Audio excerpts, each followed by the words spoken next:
Prepare to be starstruck. It's Mr. William Shatner on the top-rated breakfast virus show with Opie and Anthony. Jesus. Thank you very much. Yes. Or as I like to say, Bill Shatner. Yes. It's a lot more comfy that way. The Opie and Anthony show. Yes. That's Bob Kelly. Hi, buddy. How are you? Nice to meet you. Wow. What success you are having with your talk show. And who knew? Who knew? That Who knew you could talk? After years on this show. Yeah, I don't think anyone questioned that Bill Shatner could talk. But the thing is, the caliber of guests you're getting. Isn't that something? And the what they're coming out with, how you're drawing stuff out of them. I know. What do you attribute that to? Why do people feel they can open up to William Shatner? I'm reading the way you said William Shatner. I'm just saying, it doesn't seem like... and there was it wasn't totally discounted, but there was a discounting, that a note of sort of like William Shatner. I don't think it's I took that to the extreme, right? It wasn't quite that, but it was like, William Shatner? Like we're all surprised. Yeah, you know what it is? But surprised in a I'm trying to find the right word, in a kind of like, how... could this idiot do? Believe me, it's a compliment, because I'm talking about, Barbara Walters, everybody that's been doing the interviews for years and stuff, and you're pretty new to the interview scene very that. New. And you're drawing a lot out of your guests. The key for me is that you guys, because you're on the air, you need a story, you need something to happen right now. Oh yeah. You can't have somebody dawdle and say, well, what do you mean? You want to go back over that? But because we film, we're able to edit. And so I don't want the tabloid story. I stay away from the tabloid story of whoever's there. Whoever comes on the show, and right now they're all personalities, because and celebrities, because we want to get the show known, and we're entering our third 13-week cycle, and the show's slowly getting known, and people like yourself might catch it. I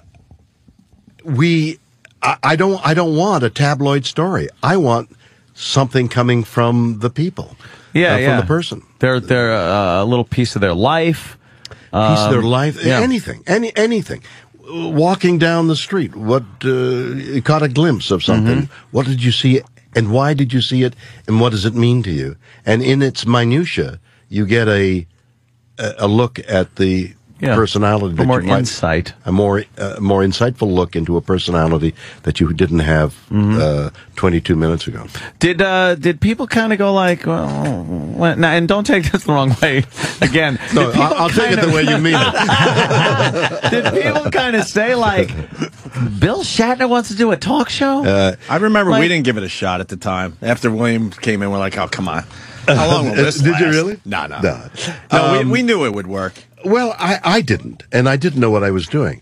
I've forgotten whether I instigated it or who instigated the idea of a talk show. But then I met with the A&E people and the bio people, and we sat around and started talking.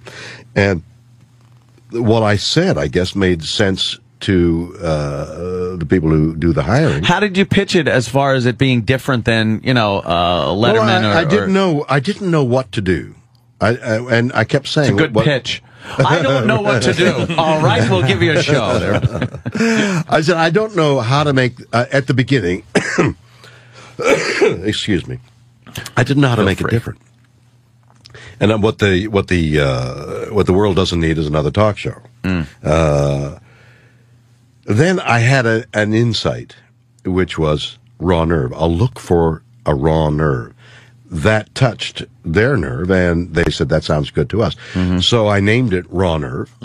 On all these interview shows, of which I've done so many, like we're doing right now, we're seated 10 feet apart. Yeah. I barely can see your eyes. Right. And I've always wondered, why do the shows like The Tonight Show have a desk and the seat where you're seated, not even looking at the person, you're off to 90 the right degrees side. You're 90 degrees away. You got to crane your neck to look at the person you're talking to. And your seat's a little lower than the host seat, putting him in a power position for real.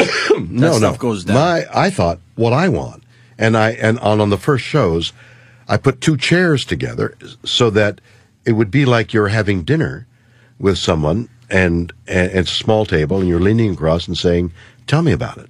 Yeah, the chair got a lot of publicity because it is so unique. Yeah, so I was looking for that intimate thing, and we know about the bubble of respect or distance in European culture. In Middle Eastern cultures, it's much closer.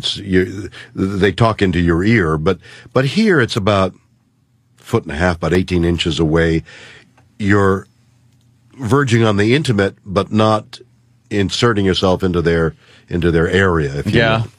So that's the distance I wanted to be, just on the edge of not making them uncomfortable, but being able to see the blink and the iris and the nonverbal exchange as well. Now, still on the chair, can you hit red alert or jettison the pod? Well, if they're not funny and they don't have a good story, out they go through the chair. Jettison the pod, and there they go. Who was your favorite guest and why so far? Probably a hack question. I've thought about that quite a bit, and I've had 26 people on now. We're going to our next 13. And I cannot tell you who would have been my favorite, because everybody, for one reason or another, has come up with an insight into their personality that is not ugly, that is not demeaning, that is not raucous. It's an aha moment of, wow, I didn't know that person as well. And another interesting thing happens, as might happen if you had a dinner with a stranger, but you had a moment of meeting, and you stand up to say goodbye, and you kind of want to touch, and you hug, and you say goodbye. Almost every single one of those people have stood up after we've cut and said, "Wow, that was an experience. I've never had anything like that happen," and hug me and say, "We must meet again." Oh, very cool. I would gather you're getting a lot of, because you get, A-listers on there and stuff. How are they booked? Do they approach you guys and go like, "Hey, that's another whole skill, isn't it? You face that day in and day out. How can you get who's coming into town, what are they promoting, and that kind of thing, and can you book them on your show and get them and enough of a name so that people listening to radio will. Well, I think we can learn from William Shatner, because he talks about how they hug after each interview. In our case, most of the guests flee. They run for their lives, and then we don't understand why they won't come back.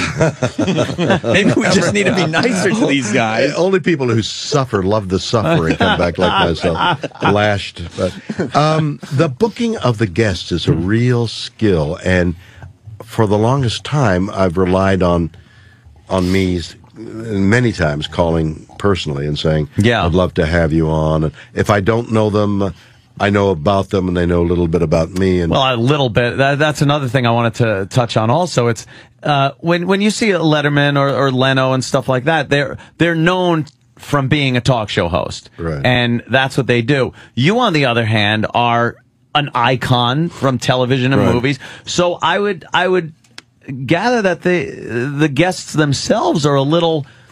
Do you find that they're a little starstruck sitting there with you? Sometimes they're at least respectful. The thing that Letterman and Leno have are